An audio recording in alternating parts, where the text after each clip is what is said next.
Kerala cricket league കലാശപ്പോരിന് തുടക്കം. Toss നേടിയ കൊല്ലം sailors bowling തെരഞ്ഞെടുത്തു. 8 റൺസെടുക്കുന്നതിനിടെ വിപുൽ ശക്തിയുടെ വിക്കറ്റ് കൊച്ചി ബ്ലൂ ടൈഗേഴ്സിന് നഷ്ടമായി. മഹേഷ് പൊല്ലൂർ ചേരുന്നുണ്ട്. മഹേഷ്, മത്സരം എങ്ങനെ പുരോഗമിക്കുന്നു? ഈ ഒരു സമയത്ത് ഒരു പ്രവചനം സാധ്യമാണോ?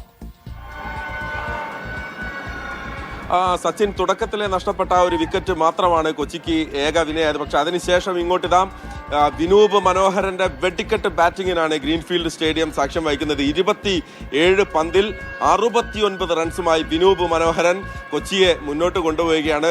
അതിഗംഭീരമായ ബാറ്റിംഗ് പെർഫോമൻസ് ആണ് അദ്ദേഹത്തിന്റെ ബാറ്റിൽ നിന്ന് ഇപ്പോൾ വരുന്നത്. പ്രത്യേകിച്ച് കൊല്ലത്തിന്റെ തുടക്കത്തിലെ എല്ലാ ബൗളർമാരും രാമലേജി, പവൻ രാജ്, വിജയ് വിശ്വനാഥ് ഉൾപ്പെടെയുള്ള 3 ബൗളർമാരെയും കണക്കിന് ശിക്ഷിക്കുന്നതാണ് നമ്മൾ ഇവിടുന്ന് കാണുന്നത്. എന്തായാലും ഇപ്പോൾ 6.5 ഓവറിൽ 81 റൺസ് എന്ന ഒരു വലിയ ഒരു കൂറ്റൻ സ്കോറിലേക്ക് എന്നൊക്കെ പറയാവുന്ന തരത്തിലേക്ക് കൊച്ചി മാറിക്കഴിഞ്ഞിട്ടുണ്ട്.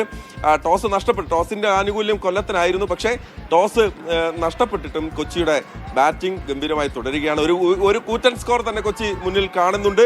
വിനൂപാണ് ഈ ഒരു മാജിക് പെർഫോമൻസ് ഇപ്പോൾ പുറത്തെടുക്കുന്നത്. വിനൂപ് ഇപ്പോഴും ക്രീസിലുണ്ട്. ഗ്രൗണ്ടിന്റെ എല്ലാ ഭാഗത്തേക്കും വിനൂപിന്റെ ബാറ്റിൽ നിന്ന് പന്തുകൾ എത്തിക്കൊണ്ടിരിക്കുകയാണ്. സിക്സറുകളും ബൗണ്ടറികളും തുരുതുരാ വന്നുകൊണ്ടിരിക്കുകയാണ് സച്ചിൻ. ശരി.